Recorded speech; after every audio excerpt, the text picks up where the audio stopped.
ओम नमः शिवाय। हर हर महादेव। दोस्तों, स्वागत आप सभी का शिव महापुराण की 16वें दिन की कथा में। दोस्तों, आज की कथा में हम रुद्र संहिता का चतुर्थ खंड शुरू करेंगे। आइए कथा शुरू करते हैं। आप भी मेरे साथ मिलकर बोले हर हर महादेव।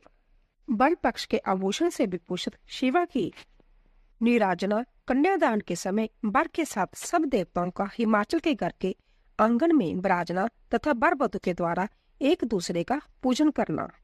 ब्रह्मा जी कहते हैं, नारद तदंतर गिरिश्रेष्ठ हिमवान ने प्रसन्नता और उत्साह के साथ वेद मंत्रों द्वारा दुर्गा और शिव का उपस्नान करवाया। फिर गिरिजाराज की प्रार्थना से श्री विष्णु आदि देवता तथा मुनि कौतूहल पूर्वक उनके घर के भीतर गए। वहां उन्होंने वैदिक और लौकिक आचार का यथार्थ रीति से पालन करके भगवान शिव के दिए हुए आभूषणों से देवी शिवा को अलंकृत किया। सखियों और ब्राह्मण की पत्नियों ने पहले पार्वती को स्नान कराया, फिर सब प्रकार से वस्त्र आभूषण द्वारा विभूषित करके उनकी आरती उतारी। तीनों लोकों की जननी महाशील पुत्री सुंदरी शिवा दिव्य वस्त्र आभूषणों से सुसज्जित होकर मन ही मन भगवान शिव का ध्यान करती हुई वहीं बैठी। उस समय उनकी बड़ी शोभा हो रही थी।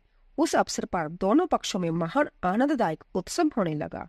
ब्राह्मणों को शास्त्रोक्त रीति से नाना प्रकार का दान दिया गया। अन्य लोगों को भी वहां भांति भांति के बहुत से द्रव्य बांटे गए। विशेष उत्सव के साथ गीत और वाद्य आदि के द्वारा लोगों का मनोरंजन किया गया। तदंतर में ब्रह्मा, भगवान विष्णु, इंद्र आदि देवता तथा मुनि जय सबके सब बड़ी प्रसन्नता के साथ आनंद उत्सव मनाते हुए भक्ति भाव से शिवा को प्रणाम कर शिव के चरण बंदों में चिंतन पूर्व की हिमाचल की आज्ञा ले अपने अपने स्थान पर चले गए। इसके बाद गर्ग ने कन्यादान का समय जान हिमाचल से श्री शंकर तथा बरातियों को बुलाने के लिए कहा।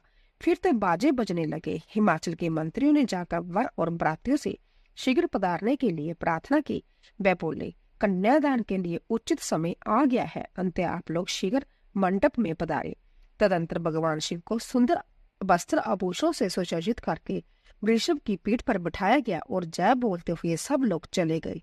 भगवान शंकर को आगे करके बाजे बजाते और कौतुक करते हुए सब बराती हिमालय के घर को गए। हिमाचल के भेजे हुए ब्राह्मण तथा श्रेष्ठ पर्वत कौतूहल पूर्वक शंभु के आगे आगे चलते थे। भगवान के मस्तक पर बहुत बड़ा छत्र तना हुआ था। सब ओर से उन्हें चवर डुलाया जा रहा था तथा वह मेश्वर चंदोवे के नीचे होकर चलते थे। मैं, विष्णु, इंद्र और लोकपाल आगे रहकर उत्तम शोभा से सुशोभित हो रहे थे। उस महान उत्सव के समय शंख, मेरी पटे, आनक और गोमुख आदि बाजे बारंबार बज रहे थे।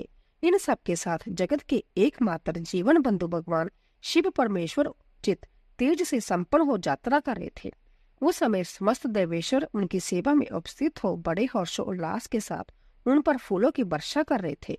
इस प्रकार पूजित और बहुत सी स्तुतियों द्वारा प्रशंसित हो परमेश्वर शिव ने जग मंडप में प्रवेश किया। वहां श्रेष्ठ पर्वतों ने शिव को वृषभ से उतारा और महान उत्सव के साथ प्रेम पूर्वक उनके घर के भीतर ले गए। हिमालय ने भी घर में आए हुए देवताओं सहित महेश्वर को विधि पूर्वक भक्ति भाव से प्रणाम करके उनकी आरती उतारी। फिर महान उत्सव पूर्वक अपने भाग्य की सराहना करते हुए उन्होंने अन्य समस्त देवताओं और मुनि को प्रणाम करके उन सबका सब आदर किया। श्री विष्णु सहित महेश्वर को तथा मुख्य मुख्य देवताओं को पादम अर्घ्य देकर हिमालय उन्हें अपने भवन के भीतर ले गए और आंगन में रत्नमय सिंहासनों के ऊपर मुझको, विष्णु को, शंकर जी को तथा अन्य विशिष्ट व्यक्ति को बिठाया। उस समय मैंने ने अपनी सखियों, ब्राह्मण पत्नियों तथा अन्य पुर इंद्रियों के साथ आकर सब आनंद आरती उतारी। कर्म कांड के ज्ञाता पुरोहित महात्मा शंकर के लिए मधुपर्क पूजन आदि जो जो आवश्यक कृत्य थे उन सबको सहर्ष संपन्न किया। फिर मेरे कहने से पुरोहित ने प्रस्ताव के अनुरूप उत्तम मंगलमय कार्य आरंभ किया। इसके बाद हिमालय ने अंत वेदी में जहाँ समस्त आभूषणों से विभूषित उनकी कृशांगी कन्या वेदी के ऊपर विराजमान थी, वहां मेरी और श्री विष्णु के साथ महादेव जी को ले गई। तदंतर बृहस्पति आदि विद्वान बड़े उत्साह से संपन्न हो कन्यादान उचित लगन की प्रतीक्षा करने लगे। गर्ग ने पुण्य अवाचन करते हुए पार्वती जी की अंजलि में चावल भरे और शिव जी के ऊपर अक्षत छोड़ा। परम उदार सुमुखी पार्वती ने दही, अक्षत, कुश और जल से वहां रुद्रदेव का पूजन किया, जिनके लिए शिवा ने बड़े बारी तपस्या की थी। उन भगवान शिव को बड़े प्रेम से देखती हुई वह अत्यंत शोभा पा रही थी। फिर मेरे और गर्गादि मुनियों को कहने से शंभु ने लोकाचार वश शिवा का पूजन किया। इस प्रकार परस्पर पूजन करते हुए वे दोनों जगमन्य पार्वती परमेश्वर वहां सुशोभित हो रहे थे। त्रिभुवन की शोभा से संपन्न हो परस्पर देखते हुए उन दोनों दंपति की लक्ष्मी और देवियों ने विशेष रूप से आरती उतारी। ब्रह्मा जी कहते हैं, नारद, इसी समय वहां गर्गचार्य से प्रेरित हो मैना सहित हिमवान ने कन्यादान का कार्य आरंभ किया। उस समय वस्त्र आभूषणों से विभूषित महाभागा मैना सोने का कलश लिए पति हिमवान के दाहिने भाग में बैठी। फिर पुरोहित सहित हर्ष से भरे हुए शैलराज ने पादम आदि के द्वारा वर का पूजन करके वस्त्र, चंदन और आभूषणों द्वारा उनका वरण किया। इसके बाद हिमाचल ने ब्राह्मणों से कहा, आप लोग तिथि आदि के कीर्तन पूर्वक कन्यादान के संकल्प वाक्य का प्रयोग बोले। उसके लिए अवसर आ गया है। वह सब द्विज श्रेष्ठ काल के ज्ञाता थे। अंत्य तथास्तु कहकर वह सब बड़ी प्रसन्नता के साथ तिथि आदि का कीर्तन करने लगे। तदंतर सुंदर लीला करने वाले परमेश्वर शंभु के द्वारा मन ही मन प्रेरित हो हिमाचल ने प्रसन्नता पूर्वक हंसकर उनसे कहा, शंभु, आप अपने गोत्र का परिचय दे, प्रवर, कुल, नाम, वेद और शाखा का प्रतिपादन करे। अब अधिक समय न बिताए। हिमाचल की जब बात सुनकर भगवान शंकर सुमुख होकर भी विमुख हो गए। वो शोचनीय होकर भी तत्काल शोचनीय अवस्था में पड़ गए। उस समय श्रेष्ठ देवताओं, मुनियों, गंधर्वों, यक्षों और सिद्धों ने देखा कि भगवान शिव के मुख से कोई उत्तर नहीं निकल रहा है। नारद, यह देखकर तुम हंसने लगे और महेश्वर का मन ही मन स्मरण करके गिरिजाराज से यूं बोले। नारद ने कहा, पर्वतराज, तुम मूढ़ता के वशीभूत होकर कुछ भी नहीं जानते। महेश्वर से क्या कहना चाहिए और क्या नहीं, इसका तुम्हें पता नहीं है। वास्तव में तुम बड़े भयमूर्ख हो। तुमने इस समय साक्षात हर्ष से उनका गोत्र पूछा है और उसे बताने के लिए उन्हें प्रेरित किया है। तुम्हारी यह बात अत्यंत उपहासजनक है। पर्वतराज, इनके गोत्र, कुल और नाम को तो विष्णु और ब्रह्मा आदि भी नहीं जानते, फिर दूसरों की क्या चर्चा है। शैलराज, जिनके एक दिन में करोड़ों ब्रह्माओं को लिया होता है, उन्हीं भगवान शंकर को तुमने आज काली के तपोबल से प्रत्यक्ष देखा है। इनका कोई रूप नहीं है। यह प्रकृति से परे निर्गुण परब्रह्म परमात्मा है। निराकार, निर्विकार, मायाधीश एवं प्रात्मा पर है। गोत्र, कुल और नाम से रहित स्वतंत्र परमेश्वर है। साथ ही अपने भक्तों के प्रति बड़े दयालु है। भक्तों की इच्छा से ही जन निर्गुण से सुगुण हो जाते हैं।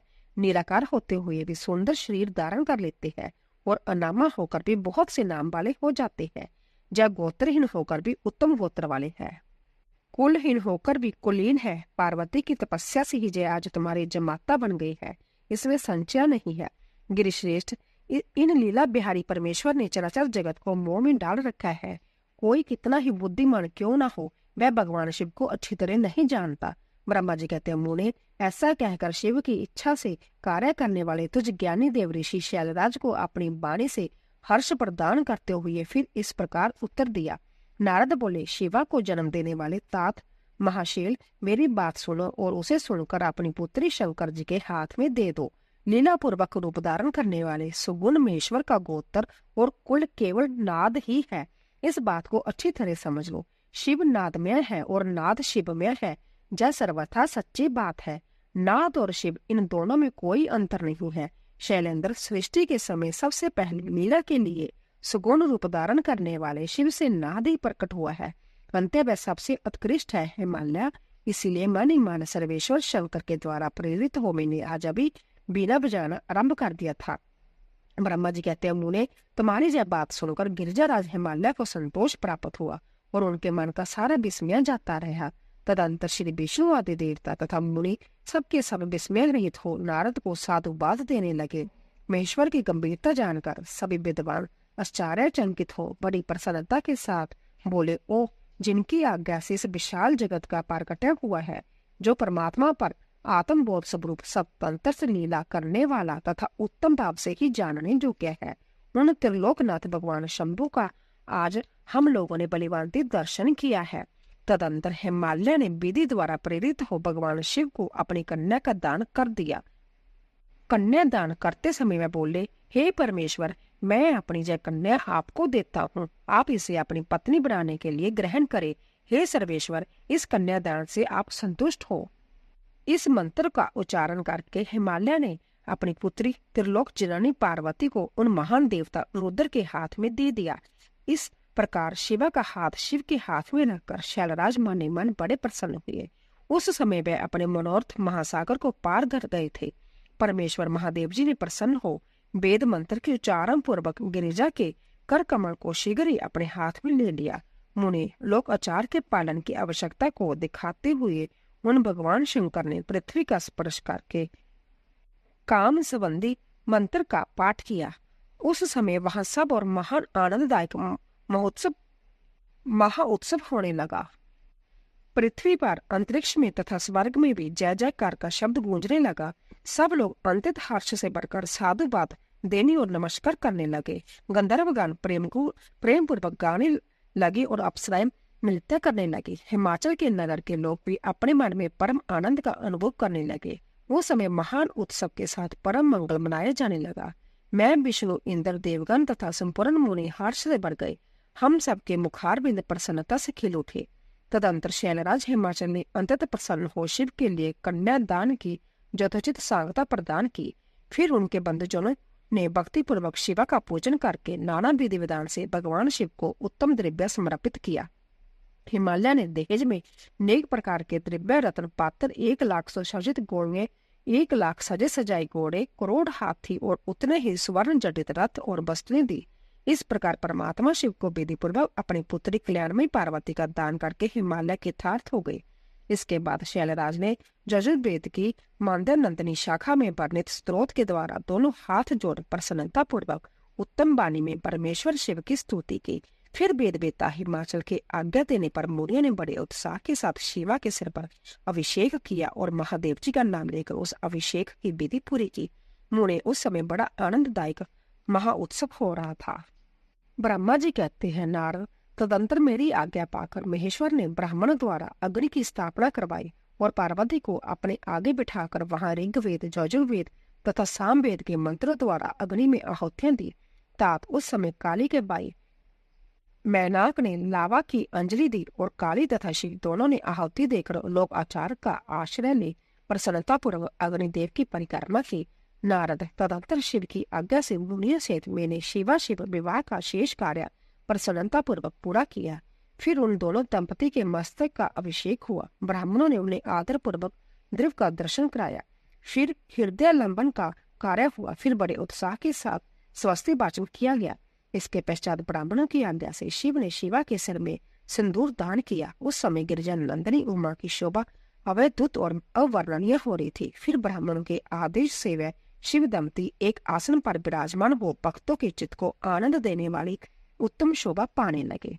मुने तदंतर अवैधुत लीला करने वाले उन नव दंपति ने मेरी आज्ञा पाकर अपने स्थान पर आ सैसर्व प्राशन किया। इस प्रकार विधि पूर्वक उस वैवाहिक यज्ञ पूर्ण हो जाने पर भगवान शिव ने मुझ लोक स्रष्टा ब्रह्मा को पूर्ण पात्र दान दिया। फिर शंभु ने आचार्य को गोदान दिया। मंगलदायक जो बड़े बड़े दान बताए गए हैं वह भी सहस्या संपन्न किए। फिर उन्होंने बहुत से ब्राह्मणों को अलग अलग 100 सुवर्ण मुद्राएं दी, करोड़ों रत्न दान किए और अनेक प्रकार के द्रव्य बांटे। उस समय सब देवता तथा दूसरे चराचर जीव मन में बड़े प्रसन्न हुए और जोर जोर से जय जय करके दबनी होने लगी। सब और मांगलिक शब्द और गीत होने लगे। बादों की मनोहर दबनी सबके आनंद को बढ़ाने लगी। इसके बाद श्री विष्णु में देवता, ऋषि तथा अन्य सब लोग गिरिजा से आज्ञा ले बड़ी प्रसन्नता के साथ शीघ्र ही अपने अपने डेरे चले गए।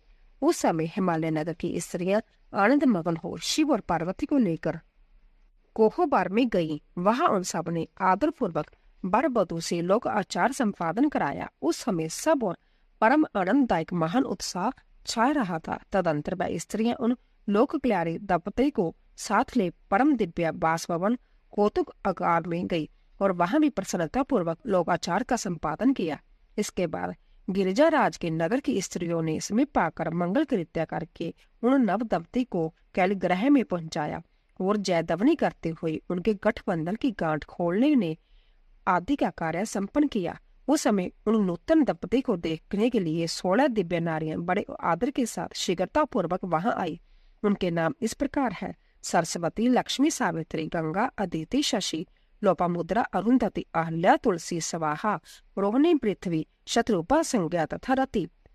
जय देवन कन्याएं तथा मनोहारिणी देव कन्या, नाग कन्या और मुनि कन्याएं भी वहां आ पहुंची। वहां जितनी स्त्रियां उपस्थित थी उन सब की गणना करने में कौन समर्थ है।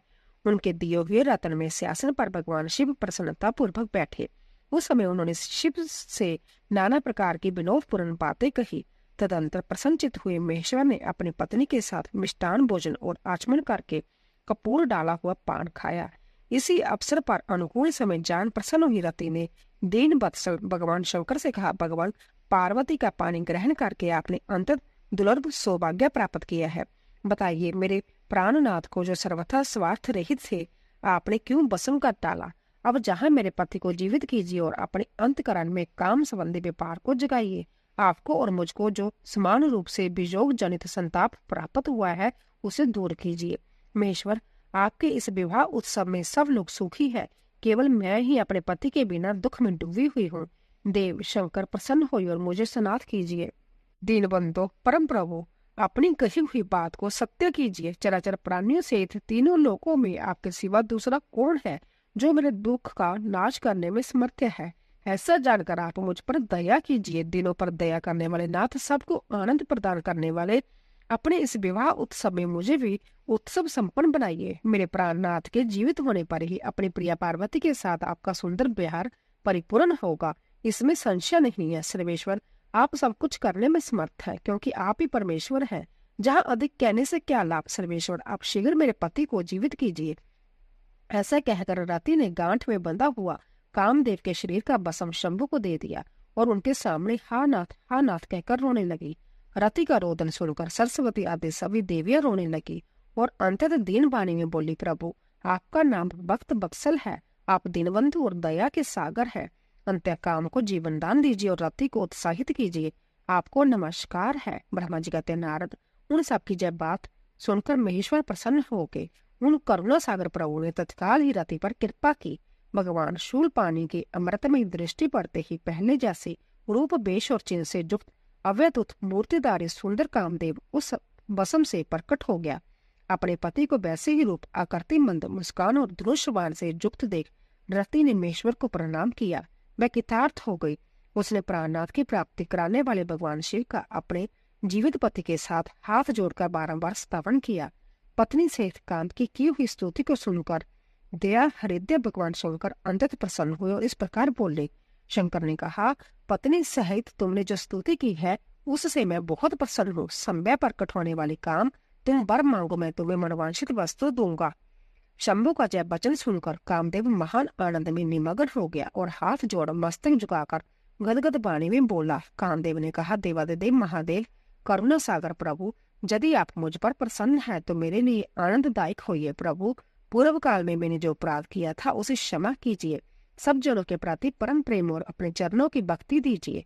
कामदेव का जय कथन सुनकर परमेश्वर शिव प्रसन्न हो बोले, बहुत अच्छा। इसके बाद उन करुणानिधि ने हंसकर कहा, महामते कामदेव, मैं तुम पर प्रसन्न हूँ, तुम अपने मन से भैया को निकाल दो। भगवान विष्णु के पास जाओ और इस घर से बाहर ही रहो। तदंतर काम शिवजी को प्रणाम करके बाहर आ गया। विष्णु आदि देवताओं ने उसे आशीर्वाद दिया। इसके बाद भगवान शंकर ने उस बास भवन में पार्वती को बाएं बिठाकर मिष्टान भोजन कराया और पार्वती ने भी प्रसन्नता पूर्वक उनका मुंह मीठा किया। तदंतर वहां लोक का आचार पालन करते हुए आवश्यक परित्याग करके मैना और हिमवान की आज्ञा ले भगवान शिव जनवा से में चले गए। मुने उस समय महान उत्सव हुआ और वेद मंत्रों की ध्वनि होने लगी। लोग चारों प्रकार के बाजे बजाने लगे। जनवा से अपने स्थान पर पहुंचकर शिव ने लोकाचार वश मुनियों को प्रणाम किया। श्री हरि को और मुझ को भी मस्तक झुकाया। फिर सब देवता आदि ने उनकी वंदना की। उस समय वहां जय जयकार, नमस्कार तथा समस्त विघ्नों का विनाश करने वाली शुभदायिनी वेद ध्वनि भी होने लगी। इसके बाद मैंने भगवान विष्णु ने तथा इंद्र, ऋषि, सिद्ध आदि ने भी शंकर जी की स्तुति की। गिरिजा नायक महेश्वर की स्तुति करके वह विष्णु आदि देवता प्रसन्नता पूर्वक उनकी यथोचित सेवा में लग गए। फिर लीला पूर्वक शरीर धारण करने वाले महेश्वर शंभु ने उन सबको सम्मान दिया। फिर उन परमेश्वर की आज्ञा पाकर वह विष्णु आदि देवता अंत्यत प्रसन्न हो अपने अपने विश्राम स्थान को गए। रात को परम सुंदर सजे हुए बास ग्रह में शयन करके प्रांतीय काल भगवान शिव का जनवासे में आगमन। ब्रह्मा जी कहते हैं, तात तदंतर भाग्य पांडव में श्रेष्ठ और चतुर गिरजाराज हिमवान ने बरातियों को भोजन कराने के लिए अपने आंगन को सुंदर ढंग से सजाया हुआ तथा अपने पुत्र एवं अनन्य पर्वतों को भेजकर शिव सहित सब देवताओं को भोजन के लिए बुलाया। जब सब लोग आ गए तब उनको बड़े आदर के साथ उत्तम से उत्तम भोजन पदार्थ का भोजन कराया। भोजन के पश्चात हाथ मुंह धो कुल्ला करके विष्णु आदि सब देवता विश्राम के लिए प्रसन्नता पूर्वक अपने अपने डेरे में चले गए। मैना की आज्ञा से साध्वी स्त्रियों ने भगवान शिव से भक्ति पूर्वक प्रार्थना करके उन्हें महान उत्सव से परिपूर्ण सुंदर बास भवन में ठहराया। मैना के दिए हुए मनोहर रत्न सिंहासन पर बैठकर आनंदित हुए शंभू ने उस बास मंदिर का निरीक्षण किया। वह भवन प्रज्वलित हुए सैकड़ों रत्नमय प्रदीप के कारण अवैध उत्प्रभा से उदासित हो रहा था। वहां रत्नमय पात्र तथा रत्नों के ही कलश रखे गए थे। मोती और मणियों से सारा भवन जगमगा रहा था। रत्नमय दर्पण की शोभा से संपन्न तथा श्वेत चमरों से अलंकृत था। मुक्ता मणियों की सुंदर मालाओं वंदन बारों से आविष्टित हुआ वह वास भवन बड़ा समृद्धिशाली दिखाई देता था। उसकी कहीं उपमा नहीं थी। वह महादिव्य अति विचित्र परम मनोहर तथा मन को आहत प्रदान करने वाला था। उसके फर्श पर नाना प्रकार की रचनाएं की गई थी। बेल बूटे निकाले गए थे। शिवजी के दिए हुए वर का ही महान एवं अनुपम प्रभाव दिखाता हुआ वह शोभाशाली भवन शिवलोक के नाम से प्रसिद्ध किया गया।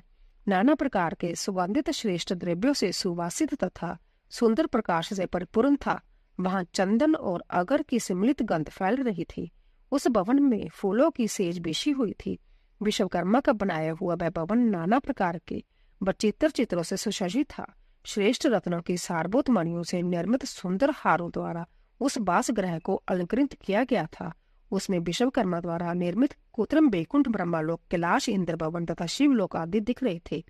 ऐसे आश्चर्यजनक शोभा से संपन्न उस बास भवन को देखकर गिरिजाराज हिमालय की प्रशंसा करते हुए भगवान महेश्वर बहुत संतुष्ट हुए।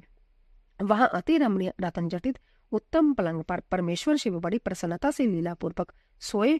इधर हिमालय ने बड़ी प्रसन्नता से अपने समस्त भाई बंधुओं एवं दूसरे लोगों को भी भोजन कराया तथा जो कार्य शेष रह गए थे उन्हें भी पूर्ण किया।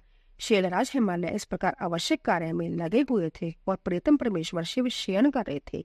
इतने में सारी रात बीत गई और प्रांतः काल हो गया। प्रभात काल होने पर धीरेवन और उत्साही पुरुष नाना प्रकार के बाजे बजाने लगे। उस समय श्री विष्णु आदि सब देवता सब आनंद उठे और अपने इष्ट देव देवेश्वर शिव का स्मरण करके वहां से कैलाश को चलने के लिए जल्दी जल्दी तैयार हो गए। उन्होंने अपने वाहन भी सुसज्जित कर लिए। फिर धर्म को शिव के समीप भेजा। जोगा शक्ति से संपन्न धर्म नारायण की आज्ञा से बास ग्रह में पहुंचकर जोगीश्वर शंकर के समय उचित बात बोले। परमत गुणों के स्वामी महेश्वर, उठिए उठिए, आपका कल्याण हो। आप हमारे लिए भी कल्याणकारी होइए। जनवासे में चलिए और वहां सब देवताओं को कृतार्थ कीजिए। धर्म की जय बात सुनकर भगवान महेश्वर हंसे। उन्होंने धर्म को कृपा दृष्टि से देखा और शया त्याग दी। इसके बाद धर्म से हंसते हुए कहा, तुम आगे चलो, मैं भी वहां शीघ्र ही आऊंगा, इसमें संशय नहीं है। भगवान शिव के ऐसा कहने पर धर्म जनवा में से गए। फिर शंभु भी संभ्या वहां जाने को उद्यत हुए। यह जानकर महान उत्सव मनाती हुई स्त्रियां वहां आई और भगवान शंभु के जुगल चरण बंदों की दर्शन करती हुई मंगल गान करने लगी। तदंतर लोकाचार का पालन करते हुए शंभु प्रांतःकालिक कृत्य करके मैंने और हिमालय की आज्ञा ले जनवासे को गई। मुने उस समय बड़ा भारी उत्सव हो रहा था। वेद मंत्रों की दबनी होने लगी और लोग चारों प्रकार के बाजे बजाने लगे। अपने स्थान पर आकर शंभु ने लोकाचार वश मुनियों को, विष्णु को और मुझको प्रणाम किया। फिर देवता आदि ने उनकी वंदना की। उस समय जय जयकार, नमस्कार तथा वेद मंत्र उच्चारण की मंगलदायिनी दबनी होने लगी। इसमें सब और कोलाहल छा गया। ब्रह्मा जी कहते हैं, तदंतर विष्णु आदि देवता तथा ऋषि कैलाश लौटने का विचार करने लगे। तब हिमालय ने जनवासे में आकर सबको भोजन के लिए आमंत्रित किया।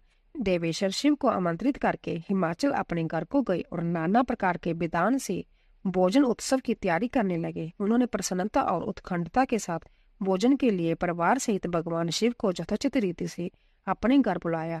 शंभु के, विष्णु के, मेरे अन्य सब देवताओं के, मुनियों के तथा वहां आए हुए अन्य सब लोगों के विचरणों को बड़े आदर के साथ धोकर उन सब को गिरिजाराज ने मंडप के भीतर सुंदर आसनों पर बिठाया।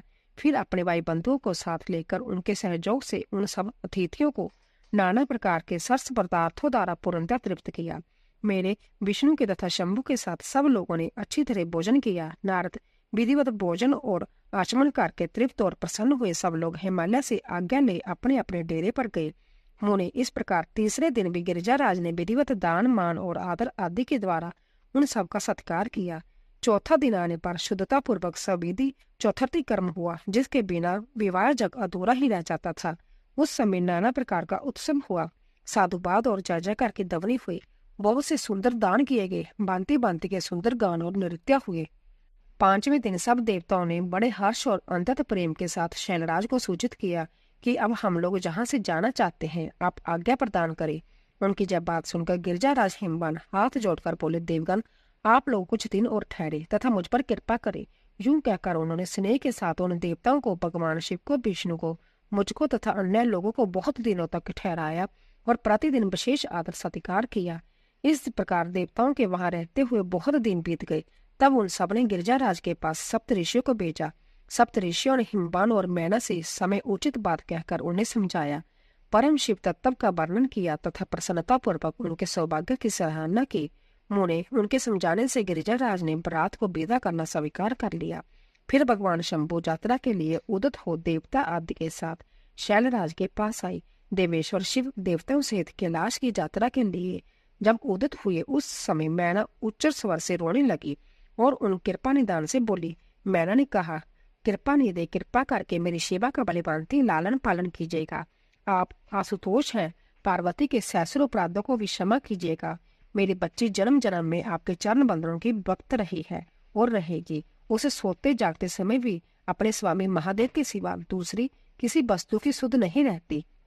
मृत्युंजय आपके प्रति भक्ति भाव की बातें सुनते ही जय हर्ष के आंसू बहाती हुई पुलकित हो उठती है और आपकी निंदा सुनकर ऐसा मौन साध लेती है मानो मर ही गई हो।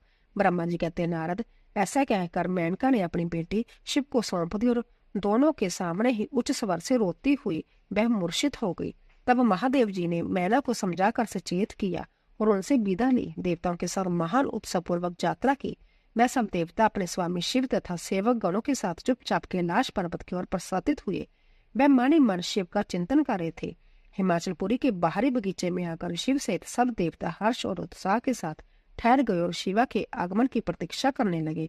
मुनीश्वर इस प्रकार देवता सहित शिव की श्रेष्ठ यात्रा का वर्णन किया गया है। अब शिवा की यात्रा का वर्णन सुनो, जो विरह व्यथा और आनंद दोनों से संयुक्त है। मैना की इच्छा के अनुसार एक ब्राह्मण पत्नी का पार्वती को पतिव्रत धर्म का उपदेश देना। ब्रह्मा जी कहते हैं, नारद तदंतर सप्तऋषियों ने हिमालय से कहा, गिरिजाराज अब आप अपनी पुत्री पार्वती देवी की यात्रा का उचित प्रबंध करें। मुनीश्वर यह सुनकर पार्वती के भावी विरह का अनुभव करके गिरिजाराज कुछ काल तक अधिक प्रेम के कारण विषाद में डूबे रह गए। कुछ देर बाद सचेत हो शैलराज ने तथास्तु कहकर मैना को संदेश दिया। मुने हिमवान का संदेश पाकर हर्ष और शोक के वशीभूत हुई मैना पार्वती को विदा करने के लिए उदित हुई। शैलराज की प्यारी पत्नी मैना ने विधि पूर्वक वैदिक एवं लौकिक कुल आचार का पालन किया और उस समय नाना प्रकार के उत्सव मनाए। फिर उन्होंने नाना प्रकार के रतन जटित सुंदर वस्त्रों और 12 आभूषणों द्वारा राजो उचित श्रृंगार करके पार्वती को विभूषित किया। फिर मैना के मनोभाव को जानकर एक सती साध्वी ब्राह्मण पत्नी ने गिरिजा को उत्तम पतिव्रत धर्म की शिक्षा दी। ब्राह्मण पत्नी बोली, गिरिजा किशोरी तुम प्रेम पूर्वक मेरा जय वचन सुनो। जय धर्म को बढ़ाने वाला, इहलोक और परलोक में भी आनंद देने वाला तथा श्रोताओं को भी सुख की प्राप्ति कराने वाला है। संसार में पतिव्रता नारी ही धन्य है, दूसरी नहीं। वही विशेष रूप से पूजनीय है। पतिव्रता सब लोगों को पवित्र करने वाली और समस्त पापाराशि को नष्ट कर देने वाली है। शिवे जो पति को परमेश्वर के समान मानकर प्रेम से उसकी सेवा करती है, वह इस लोक में संपूर्ण भोगों का उपभोग करके अंत में कल्याणमयी गति को पाती है। सावित्री, लोपामुद्रा, अरुंधति, शांडली, शतरूपा, अनुसुईया, लक्ष्मी, सवदा, सती, संज्ञा, सुमिति, श्रद्धा, मैना और स्वाहा, जय तथा और भी बहुत सी स्त्रियां साध्वी कही गई है।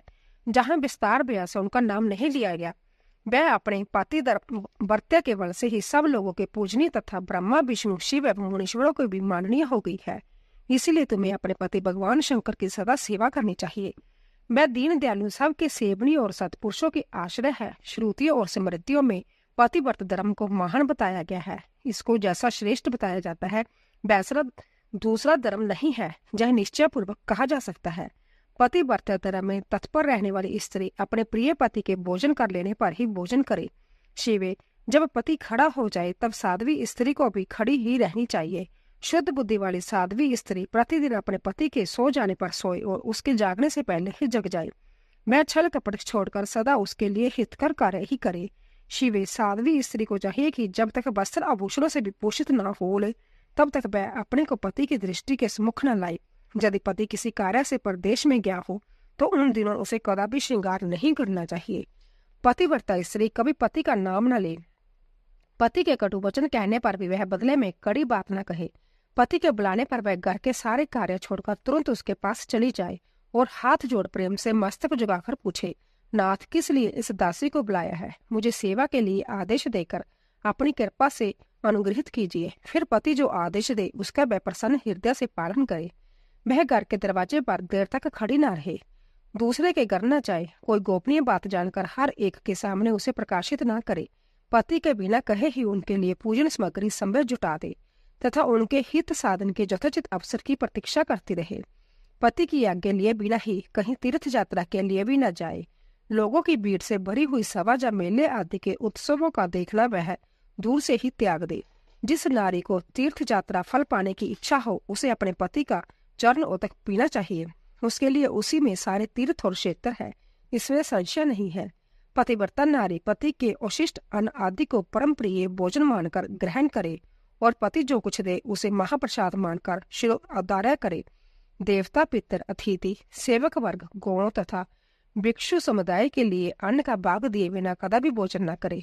पतिव्रत धर्म में तत्पर रहने वाली गृह देवी को चाहिए कि वह घर की सामग्री को संयत एवं सुरक्षित रखे, गृह कार्य में कुशल हो, सदा प्रसन्न रहे और खर्च की ओर से हाथ खींचे रहे। पति की आज्ञा लिए बिना उपवास व्रत आदि न करे, अन्यथा उसे उसका कोई फल नहीं मिलता और वह परलोक में नरकगामिनी होती है। पति सुखपूर्वक बैठा हो या इच्छा अनुसार क्रीड़ा विनोद अथवा मनोरंजन में लगा हो, उस अवस्था में कोई आंतरिक कार्य आ पड़े तो भी पतिव्रता स्त्री अपने पति को कदापि न उठाए। पति नपुंसक हो गया हो, दुर्गति में पड़ा हो, रोगी हो, बूढ़ा हो, सुखी हो अथवा दुखी हो, किसी भी दशा में नारी अपने उस एकमात्र पति का उल्लंघन न करे। रजसवला होने पर वह 3 रात्रि तक पति को अपना मुंह न दिखाए, अर्थात उससे अलग रहे। जब तक स्नान करके शुद्ध न हो जाए तब तक अपनी कोई बात भी वह पति के कानों में न पड़ने दे। अच्छी तरह स्नान करने के पश्चात सबसे पहले वह अपने पति के मुख का दर्शन करे, दूसरे किसी का मुंह कदापि न देखे अथवा मन ही मन पति का चिंतन करके सूर्य का दर्शन करे। पति की आयु बढ़ने की अभिलाषा रखने वाली पतिव्रता नारी हल्दी, रोली, सिंदूर, काजल आदि, चोली, मान, पान, मुंदरिक, आभूषण आदि, केशों का संवारना, चोटी गूंथना तथा हाथ कान के आभूषण, इन सब को अपने शरीर से दूर न करे। दोबिन, शिनाल या उल्टा सन्यासिनी और भाग्यहीन स्त्रियों को वह कभी अपनी सखी न बनाए। पति से द्वेष रखने वाली स्त्री का वह कभी आदर न करे, कहीं अकेली न खड़ी हो, कभी नंगी होकर न नहाए। सती स्त्री ओखली, मूसल, झाड़ू, सिल, जांत और द्वार के चौखट के नीचे वाली लकड़ी पर कभी न बैठे। मैथुन काल के सिवा और किसी समय वह पति के सामने दृष्टता न करे। जिस जिस वस्तु में पति की रुचि हो उससे वह संभव भी प्रेम करे। पतिव्रता देवी सदा पति का हित चाहने वाली होती है। वह पति के हर्ष में हर्ष माने, पति के मुख पर विषाद की छाया देख संभव भी विषाद में डूब जाए तथा वह प्रियतम पति के प्रति ऐसा बर्ताव करे जिससे वह उन्हें प्यारी लगे। पुण्य आत्मा पतिव्रता स्त्री संपत्ति और विपत्ति में भी पति के लिए एक सी रहे, अपने मन में कभी विकार न आने दे और सदा धैर्य धारण किए रहे। घी, नमक, तेल आदि के समाप्त हो जाने पर भी पतिव्रता स्त्री पति से सहसा जय न कहे कि अमुक वस्तु नहीं है, वह पति को कष्ट या चिंता में न डाले। देवेश्वरी पतिव्रता नारी के लिए एकमात्र पति ही ब्रह्मा, विष्णु और शिव से भी अधिक माना गया है। उसके लिए अपना पति शिव रूप ही है, जो पति की आज्ञा का उल्लंघन करके व्रत और उपवास आदि के नियम का पालन करती है। वह पति की आयु हर लेती है और मरने पर नरक में जाती है। जो स्त्री पति के कुछ कहने पर क्रोधपूर्वक कठोर उत्तर देती है वह गांव में कूती और निर्जन मन में स्यारन होती है। नारी पति से ऊंचे आसन पर न बैठे, दुष्ट पुरुष के निकट न जाए और पति से कभी कातर वचन न बोले, किसी की निंदा न करे, कलह को दूर से ही त्याग दे। गुरुजनों के निकट ना तो उच्च स्वर से बोले ना हंसे।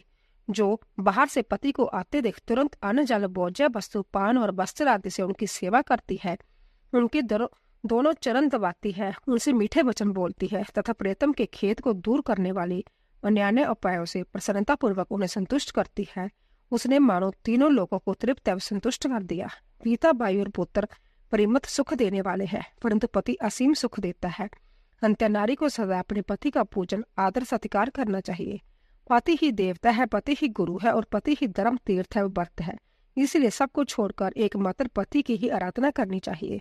जो दुबद्धी नारी अपने पति को त्याग कर एकांत में विचरती है, जब विचार करती है, वह वृक्ष के खोखले में शयन करने वाली क्रूर उल्लू की होती है। जो प्राय पुरुष को कटाक्षपूर्ण दृष्टि से देखती है, वह चांदनी देखने वाली होती है। जो पति को छोड़कर अकेली मिठाई खाती है, वह गांव में सूरी होती है अथवा बकरी होकर अपनी ही बिष्टा खाती है। जो पति को तू कहकर बोलती है, वह गूंगी होती है। जो सोच से सदा ऐश्वर्य रखती है, वह दुर्भाग्यवती होती है। जो पति की आंख बचाकर किसी दूसरे पुरुष पर दृष्टि डालती है, वह कानी, टेढ़े मुंह वाली तथा कुरूपा होती है। जैसे निर्जीव शरीर तत्काल अपवित्र हो जाता है, उसी तरह पतिहीना नारी बलिवांती स्नान करने पर भी सदा अपवित्र ही रहती है। लोक में वह माता धन्य है, वह जन्मदाता पिता धन्य है तथा वह पति भी धन्य है, जिसके घर में पतिव्रता देवी वास करती है। पतिव्रता के पुण्य से पिता, माता और पति के कुलों की 3-3 पीढ़ियों के लोग स्वर्ग लोक में सुख भोगते हैं। जो दुराचारी स्त्रियां अपना शील भंग कर देती है, वह अपने माता पिता और पति तीनों कुलों को नीचे गिराती है तथा इस लोक और परलोक में भी दुख भोगती है। पतिव्रता का पैर जहां जहां पृथ्वी का स्पर्श करता है, वहां वहां की भूमि पाप हारनी तथा परम पावन बन जाती है। भगवान सूर्य, चंद्रमा तथा वायुदेव भी अपने आप को पवित्र करने के लिए ही पतिव्रता का स्पर्श करते हैं और किसी दृष्टि से नहीं।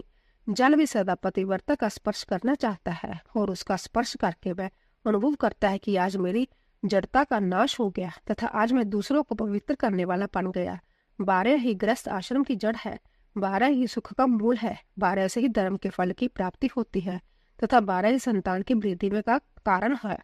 क्या घर में अपने रूप और लावण्य पर गर्व करने वाली स्त्रियां नहीं है? परंतु पतिव्रता स्त्री तो विष्णुनाथ शिव के प्रति भक्ति होने से ही प्राप्त होती है। 12 से इस लोक और परलोक दोनों पर विजय पाई जा सकती है। 12हीन पुरुष देवजग, पितरजग और अतिथि जग करने का अधिकारी नहीं होता। वास्तव में गृहस्थ वही है जिसके घर में पतिव्रता स्त्री है।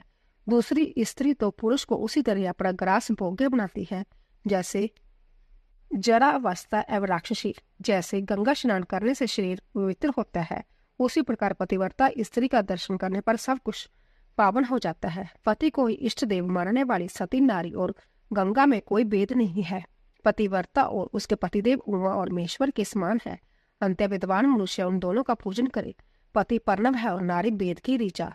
पति तप है और स्त्री क्षमा। नारी सत्कर्म और पति उसका फल। शिवे सती नारी और उसके पति दोनों दंपति धन्य है। गिरिजा कुमारी, इस प्रकार मैंने तुमसे पतिव्रत धर्म का वर्णन किया है। अब तुम सावधान हो, आज मुझसे प्रसन्नता पूर्वक पतिव्रता के वेदों का वर्णन सुनो। देवी, पतिव्रता नारियां उत्तमा आदि वेद से 4 प्रकार की बताई गई है, जो अपना स्मरण करने वाले पुरुषों का सारा पाप हर लेती है। उत्तमा, माध्यमा, निकृष्टा और अति निकृष्टा जय पतिव्रता के 4 वेद है। अब मैं इनके लक्षण बताती हूँ, ध्यान देकर सुनो। बद्रे, जिसका मन सदा स्वप्न में भी अपने पति को ही देखता है, दूसरे किसी पुरुष को नहीं देखता, वह स्त्री उत्तमा या उत्तम श्रेणी की पतिव्रता कही गई है। शैलजी, जो दूसरे पुरुष को उत्तम बुद्धि से पिता, भाई या पुत्र के समान देखती है, उसे मध्यम श्रेणी की पतिव्रता कहा गया है। जो मन से अपने धर्म का विचार करके व्यभिचार नहीं करती, सदाचार में ही स्थित रहती है, उसे निकृष्टा अथवा निम्न श्रेणी की पतिव्रता कहा गया है। जो पति के व्यय से तथा कुल में कलंक लगने के डर से व्यभिचार से बचने का प्रयत्न करती है, उसे पूर्व काल के विद्वानों ने अति निकृष्टा अथवा न्यूनतम कोटि की पतिव्रता बताया गया है। शिवेजाचार 4 प्रकार की पतिव्रताएं समस्त लोगों का पाप नाश करने वाली और उन्हें पवित्र बनाने वाली है। अत्रि की स्त्री अनुसुईया ने ब्रह्मा, विष्णु और शिव इन तीनों देवताओं की प्रार्थना से पतिव्रता के प्रभाव का उपभोग करके बरहा के शाप से मरे हुए एक ब्राह्मण को जीवित कर दिया था। शैल कुमारी शिवे, ऐसा जानकर तुम्हें नित्य प्रसन्नता पूर्वक पति की सेवा करनी चाहिए। पति सेवन सदा समस्त अविष्ट फलों को देने वाला है तथा साक्षात जगदम्बा महेश्वरी हो और तुम्हारे पति साक्षात भगवान शिव है। तुम्हारा जो चिंतन मात्र करने से स्त्रियां पतिव्रता हो जाएंगी। देवी, जब भी तुम्हारे आगे जब सब कहने का कोई प्रयोजन नहीं है, तथा भी आज अलोका आचार आश्रय ले मैंने तुम्हें सती धर्म का उपदेश दिया है। ब्रह्मा जी कहते हैं, नारद, ऐसा कहकर वह ब्राह्मण पत्नी शिवा देवी को मस्तक झुकाकर चुप हो गई। इसी उपदेश को सुनकर शंकर प्रिया पार्वती देवी को बड़ा हर्ष हुआ। शिव, पार्वती तथा उनकी बरात की विदाई। भगवान शिव का समस्त देवताओं विदा करके कैलाश पर रहना और पार्वती खंड के श्रवण की महिमा। ब्रह्मा जी कहते हैं, नारद ब्राह्मणी ने देवी पार्वती को पतिव्रत धर्म की शिक्षा देने के पश्चात मैना को बुलाकर कहा, महारानी जी अब अपनी पुत्री की यात्रा कराइए, इसे विदा कीजिए। तब बहुत अच्छा कहकर वह प्रेम के वशीभूत हो गई। फिर देर धारण करके उन्होंने काली को बुलाया और उसके वियोग के ब्याह से व्याकुल हो वह बेटी को बारंबार गले से लगाकर अंतत उच्च स्वर से रोने लगी। फिर पार्वती भी करुणाजनक बात कहती हुई जोर जोर से रो पड़ी। मैना और शिवा दोनों ही बिरह शोक से पीड़ित हो मूर्छित हो गई। पार्वती के रोने से देव पत्नियां भी अपनी सुध बुध खो बैठी। सारी स्त्रियां वहां रोने लगी। वह सब की सब अचेत सी हो गई। उस यात्रा के समय परम प्रभु साक्षात जोगेश्वर शिव भी रो पड़े। फिर दूसरा कौन चुप रह सकता है। इसी समय अपने समस्त पुत्रों, मंत्री और उत्तम ब्राह्मणों के साथ हिमालय शीघ्र वहां आ पहुंचे और मोहवश अपनी बच्ची को हृदय से लगाकर रोने लगे। बेटी तुम मुझे छोड़कर कहाँ चली जा रही हो, ऐसा कहकर सारे जगत को सोना मानते हुए वह बारंबार विलाप करने लगे। तब ज्ञानियों में श्रेष्ठ पुरोहितों ने अन्य ब्राह्मणों के सहयोग से कृपा पूर्वक अध्यात्म विद्या का उपदेश देते हुए सबको सुखद रीति से समझाया। पार्वती ने भक्ति भाव से माता पिता तथा गुरु को प्रणाम किया। वह महामाया होकर भी लोकाचार अवश्य बार बार रो उठती थी। पार्वती के रोने से ही सब स्त्रियां रोने लगती थी। माता मैना तो बहुत रोई, बुझाइयां भी रोने लगी। यही दशा बाइयों की थी। शिवा की मां, बाबियां तथा अन्य जुक्तियां बार बार रोदन करने लगी। बाई और पिता भी प्रेम और सौहार्दवश रोए बिना न रह सके। उस समय ब्राह्मणों ने मिलकर सबको आदर पूर्वक समझाया और यह सूचित किया कि यात्रा के लिए यही सबसे उत्तम तथा सुखद लगन है। तब हिमालय और मैना ने विवेक पूर्वक देरा धारण करके शिवा के बैठने के लिए पालकी मंगवाई। ब्राह्मणों की पत्नियों ने शिवा को उस पर चढ़ाया और सबने मिलकर आशीर्वाद दिया। माता पिता और ब्राह्मणों ने भी अपनी शुभकामना प्रकट की। मैना और हिमालय ने पार्वती को ऐसे ऐसे सम्मान दिए जो महारानी के योग्य थे। नाना प्रकार के द्रव्यों को शुभ राशि भेंट की जो दूसरों के लिए परम दुर्लभ थी। शिवा ने समस्त गुरुजनों को, माता पिता को, पुरोहित और ब्राह्मणों को तथा बजाइयों और दूसरी स्त्री को प्रणाम करके यात्रा की। पुत्रों सहित बुद्धिमान हिमाचल भी स्नेह के वशीभूत हो पीछे पीछे गए और उस स्थान पर पहुंचे जहां देवताओं सहित भगवान शिव प्रसन्नता पूर्वक प्रतीक्षा कर रहे थे। वहां सब लोग बड़े प्रेम और आनंद से मिले। उन सब ने भगवान को प्रणाम किया और उनकी प्रशंसा करते हुए वह पुरी को लौट गए। तदंतर कैलाश पहुंचकर भगवान शिव ने पार्वती से कहा, देवेश्वरी तुम सदा से ही मेरी प्राण प्रिय हो। तुम्हें लीला पूर्वक इस बात की याद दिला रहा हूँ। तुम्हें पूर्व जन्म की बातों का स्मरण है। अंत मेरे और अपने नित्य संबंध का यदि तुम्हें स्मरण हो तो बताओ। अपने प्राणनाथ मेश्वर की जब बात सुनकर शंकर की नित्य प्रिय पार्वती मुस्कुराते ही बोली, प्राणेश्वर मुझे सब बातों का स्मरण है, किंतु इस समय आप चुप रहिए और इस अवसर के अनुरूप जो कार्य है उसी को शीघ्र पूर्ण कीजिए। ब्रह्मा जी कहते हैं, नारद प्रिय पार्वती के सैकड़ों सुधाधाराओं के समान मधुर वचनों को सुनकर लोक आचार परायण भगवान विश्वनाथ बड़े प्रसन्न हुए। उन्होंने बहुत सी सामग्रियां एकत्रित करके नारायण आदि देवता को बांधते बांध के मनोहर भोज्य वस्तुएं खिलाई। इसी तरह अपने विवाह में पधारे हुए दूसरे लोगों को भी भगवान शंकर ने प्रेम पूर्वक समधुर रस से युक्त नाना प्रकार के अन्न भोजन कराया। भोजन करने के पश्चात उन सब देवताओं ने नाना रत्नों से विभूषित हो अपनी स्त्री और सेवक गणों के साथ आकर प्रभु चंद्रशेखर को प्रणाम किया। फिर प्रिय वचनों द्वारा प्रसन्नता पूर्वक उनकी स्तुति एवं परिक्रमा करके शिव विवाह की प्रशंसा करते हुए वह सब लोग अपने अपने धाम को चले गए। साक्षात भगवान शिव ने लोकाचार वश भगवान विष्णु को और मुझको भी प्रणाम किया। ठीक उसी तरह जैसे बामन रूपधारी श्री हरि ने महर्षि कश्यप को नमस्कार किया था, तब मैंने और श्री विष्णु ने शिव को हृदय से लगाकर उनको आशीर्वाद दिया। तदंतर श्री हरि ने उन्हें परम ब्रह्मा परमात्मा मानकर उनकी उत्तम स्तुति की। इसके बाद मेरे सहित भगवान विष्णु शिव से विदा ले शिवा और शिव को प्रसन्नता पूर्वक हाथ जोड़ उनके विवाह की प्रशंसा करते हुए अपने उत्तम धाम को गए। भगवान शिव भी पार्वती के साथ स आनंद विहार करते हुए अपने निवास भूत कैलाश पर्वत पर रहने लगे। समस्त शिवगणों को इस विवाह से बड़ा सुख मिला। वह अंतत भक्ति पूर्वक शिवा और शिव की आराधना करने लगे। तात इस प्रकार मैंने परम मंगलमय शिव विवाह का वर्णन किया। जय शोकनाशक, आनंददायक तथा धन और आयु की वृद्धि करने वाला है। जो पुरुष भगवान शिव और शिवा में मन लगाकर पवित्र हो प्रतिदिन इस प्रसंग को सुनता अथवा नियम पूर्वक दूसरों को सुनाता है, वह शिव लोक प्राप्त कर लेता है। जय अवैधुत आख्यान कहा गया, जो मंगल का आवास स्थान है, जहाँ संपूर्ण विघ्नों को शांत करके समस्त रोगों का नाश करने वाला है। इसके द्वारा स्वर्ग, यश, आयु तथा पुत्र और पौत्रों की प्राप्ति होती है। जय संपूर्ण कामनाओं को पूर्ण करता, इस लोक में भोग देता और परलोक में मोक्ष प्रदान करता है। इस शुभ प्रसंग को सुनने से अपमृत्यु का शमन होता है और परम शांति की प्राप्ति होती है। यह समस्त दुष्वप्नों का नाशक तथा वृद्धि अब विवेक आदि का साधक है। अपने शिव की इच्छा रखने वाले लोगों को शिव संबंधी सभी उत्सवों में प्रसन्नता के साथ प्रयत्न पूर्वक इसका पाठ करना चाहिए। जय भगवान शिव को संतोष प्रदान करने वाला है। विशेषतः देवता आदि की प्रतिष्ठा के समय तथा शिव संबंधी सभी कार्यों के प्रसंग में प्रसन्नता पूर्वक इसका पाठ करना चाहिए अथवा पवित्र हो शिव पार्वती के इस कल्याणकारी चरित्र का श्रवण करना चाहिए। ऐसा करने से समस्त कार्य सिद्ध होते हैं। यह सत्य है, इसमें संशय नहीं है। रुद्र संहिता पार्वती खंड संपूर्ण। रुद्र संहिता चतुर्थ कुमार खंड शुरू कर रहे हैं। देवताओं द्वारा स्कंद का शिव पार्वती के पास लाया जाना, उनका लाड प्यार देवों को मांगने पर शिवजी का उन्हें तारक वध के लिए स्वामी कार्तिक को देना, कुमार की अध्यक्षता में देव सेना का प्रस्थान, महिसागर संगम पर तारकासुर का आना और दोनों सेनाओं में मुठभेड़, वीरभद्र का तारका के साथ घोर संग्राम, पुण्य श्री हरि और तारक में भयानक युद्ध होना। वंदना करने से जिनका मन प्रसन्न हो जाता है, जिन्हें प्रेम अंतत प्यारा है, जो प्रेम प्रदान करने वाले, पूर्ण आनंद में भक्तों की अभिलाषा पूर्ण करने वाले, संपूर्ण ऐश्वर्यों के एकमात्र आवास स्थान और कल्याण स्वरूप है। सत्य जिनका श्री विग्रह है, जो सत्य में है, जिनका ऐश्वर्य त्रिकाल बाधित है, जो सत्य प्रिय एवं सत्य प्रदाता है। ब्रह्मा और विष्णु जिनकी स्तुति करते हैं, स्वेच्छानुसार शरीर धारण करने वाले उन भगवान शंकर की मैं वंदना करता हूँ। श्री नारद जी ने पूछा, देवताओं का मंगल करने वाले देव परमात्मा शिव तो सर्व समर्थ है। आत्माराम होकर भी उन्होंने जिस पुत्र की उत्पत्ति की पार्वती साथ विवाह किया था, उनके वह पुत्र किस प्रकार उत्पन्न हुआ तथा तारकासुर का वध कैसे हुआ? ब्रह्मा, मुझ पर कृपा करके यह सारा वृत्तांत पूर्ण रूप से वर्णन कीजिए। इसके उत्तर में ब्रह्मा जी ने कथा प्रसंग सुनाकर कुमार के गंगा से उत्पन्न होने तथा कृतिका आदि 6 स्त्रियों के द्वारा उनके पाले जाने, उन 6 की संतुष्टि के लिए उनके 6 मुख धारण करने और कृतिकाओं के द्वारा पाले जाने के कारण उनका कार्तिकेय नाम होने की बात कही। तदंतर उनके शंकर गिरिजा की सेवा में लाए जाने की कथा सुनाई। फिर ब्रह्मा जी ने कहा, भगवान शंकर ने कुमार को गोद में बिठाकर अंतत स्नेह किया।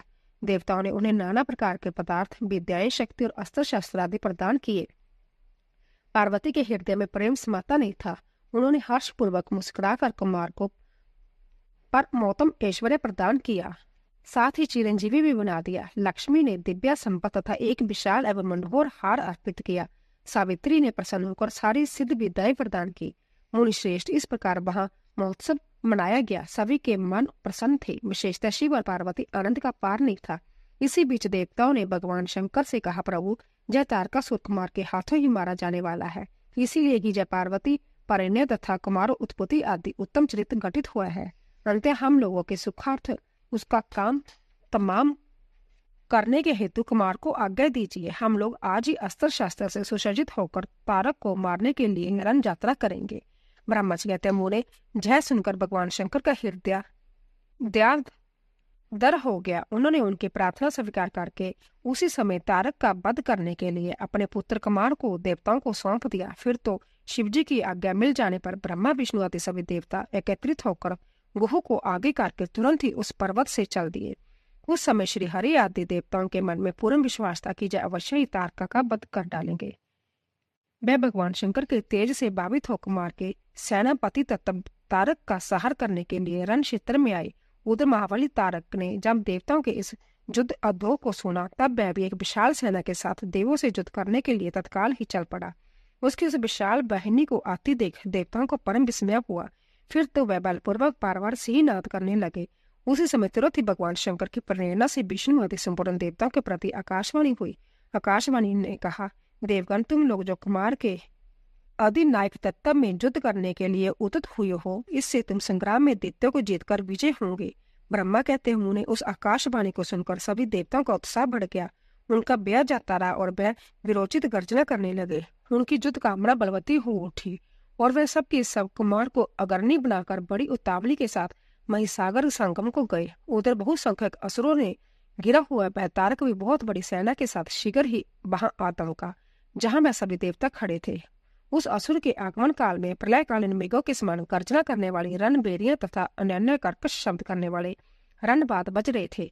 उस समय तारका सुर के साथ आने वाले दैत्य ताल ठोंकते हुए गर्जना कर रहे थे। उनके पदाघात से पृथ्वी कांप उठती थी। उस अंतत भयंकर कोहलाल को सुनकर वे सभी देवता निर्भय ही बने रहे। वह एक साथ मिलकर तारकासुर से लोहा लेने के लिए डटकर खड़े हो गए। उस समय देवराज इंद्र कुमार को गजराज पर बिठाकर सबसे आगे खड़े हुए। वह लोकपालों से घिरे हुए थे और उनके साथ देवताओं की महती सेना थी। फिर कुमार ने उस गजराज को तो महेंद्र को ही दे दिया और वह संभव एक ऐसे विमान पर आरूढ़ हुए जो परम आश्चर्यजनक तथा नाना प्रकार के रत्नों से सुशोभित था। उस समय उस विमान पर सवार होने से सुवर्ण गुण संपन्न महाजशस्वी शंकर पुत्र कुमार उत्कृष्ट शोभा से संयुक्त होकर सुशोभित हो रहे थे। उन पर परम प्रकाशमान चंवर डुलाए जा रहे थे। इसी बीच बल बामणी एवं महावीर देवता और दैत्य क्रोध से भीड़ होकर युद्ध करने लगे। उस समय देवताओं और दैत्यों में बड़ा घमासान युद्ध हुआ। क्षण भर में ही सारी रणभूमि रणमूढ़ों से व्याप्त हो गई। तब महाबली तारकासुर बहुत बड़ी सेना के साथ देवताओं से युद्ध करने के लिए वेगपूर्वक आगे बढ़ा। उस रणद्रुमद तारक को युद्ध की कामना से आगे बढ़ते देख इंद्र आदि देवता तुरंत ही उसके सामने आए। फिर तो दोनों सेनाओं में महान कोहलाल होने लगा। फिर देवों तथा असुरों का विनाश करने वाला ऐसा द्वंद्व युद्ध प्रारंभ हुआ जिसे देखकर वीर लोग हर्ष उत्फल हो गए और कायरों के मन में व्यास समा गया। इसी समय वीरभद्र कुपित होकर महाबली प्रमथ गणों के साथ वीराभिमानी तारक के समीप आ पहुंचे। वे बलवान गणनायक भगवान शिव के कोप से उत्पन्न हुए थे। अंत समस्त देवताओं को पीछे करके युद्ध की अभिलाषा से तारक के सम्मुख डट गए। उस समय प्रमथ गणों तथा सारे असुरों के मन में परम उल्लास था। अंत वे उस महासमरस में गुत्थम गुत्थ होकर जूझने लगे। तदंतर वीरभद्र से तारक का भयानक युद्ध हुआ। इसी बीच असुरों की सेना रण से विमुख हो भाग निकली। इस प्रकार अपनी सेना को तितर बितर हुए देख उसका नायक तारकासुर क्रोध से भर गया और 10,000 भुजाएं धारण करके सिंह पर सवार हो देवगणों को मार डालने के लिए वेगपूर्वक उनकी ओर झपटा। वह युद्ध के मुहाने पर देवों तथा प्रमथ गणों को मार मार कर गिराने लगा।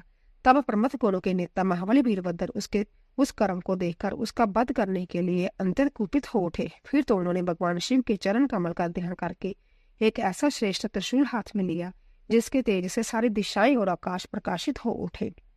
इसी अवसर पर महान कौतुक प्रदर्शन करने वाले स्वामी कार्तिका ने तुरंत ही वीरबाहु द्वारा बहुलाल उस युद्ध को रोक दिया। तब स्वामी की आज्ञा से वीरभद्र उस युद्ध से हट गए। जय देखकर असुर सेनापति महावीर तारक का कुपित हो उठा। वह युद्ध कौशल तथा नाना प्रकार के अस्त्रों का जानकार था। अंत देवताओं को ललकार ललकार कर उन पर बाणों की वृष्टि करने लगा। उस समय बलवानों में श्रेष्ठ असुरराज तारक ने ऐसा महान कर्म किया कि सारे देवता मिलकर भी उसका सामना न कर सके। उन व्यावित देवताओं को यूं पीटते देखकर भगवान अच्युत को क्रोध हो गया और वह शीघ्र ही युद्ध करने के लिए तैयार हो गए। उन भगवान श्री हरि ने अपने सुदर्शन चक्र और धनुष को लेकर युद्ध स्थल में महादैत्य तारक पर आक्रमण किया। मुने तदंतर सबके देखते देखते श्रीहरि और तारकासुर में अंतत भयंकर और रोमांचकारी महायुद्ध छिड़ गया। इसी बीच अच्युत ने कुपित होकर महान सीनाद किया और ददकती हुई ज्वालाओं के से प्रकाश वाले अपने चक्कर को उठाया। फिर तो श्रीहरि ने उसी चक्कर से दैत्यराज तारक पर प्रहार किया। उसकी चोट से अंतत व्यथित होकर वह असुर पृथ्वी पर गिर पड़ा, परंतु वह असुर नायक तारक अंतत बलवान था। अंत तुरंत ही उठकर उस दैत्यराज ने अपनी शक्ति से चक्कर के टुकड़े टुकड़े कर दिए। मुने भगवान विष्णु और तारकासुर दोनों बलवान थे और दोनों में अगाध बल था। अंत्य युद्ध स्थल में वह जूझने लगे। दोस्तों, कल की कथा में हम शिवा का अपनी मैल से गणेश को उत्पन्न करके द्वार पर पद पर नियुक्त करना, गणेश द्वारा शिवजी के रोके जाने पर उनका शिवगणों के साथ भयंकर संग्राम, शिवजी द्वारा गणेश का शिर छेदन, कुपित हो शिवा का शक्तियों को उत्पन्न करना और उनके द्वारा प्रलय मचाया जाना, देवताओं और ऋषियों का स्तवन द्वारा पार्वती को प्रसन्न करना, उनके द्वारा पुत्र के जलाए जाने की बात कही जाने पर शिवजी की आज्ञा अनुसार हाथी का सिर लाया जाना और उसे गणेश के दर से जोड़कर उन्हें जीवित करना की कथा का श्रवण करेंगे। बोलिए शिव शंकर भगवान की जय। तो दोस्तों, अगर आपको हमारी कथा पसंद आ रही हो, प्लीज जाने से पहले कमेंट बॉक्स में हर हर महादेव, ओम नमः शिवाय अवश्य लिखें। आप सभी का धन्यवाद।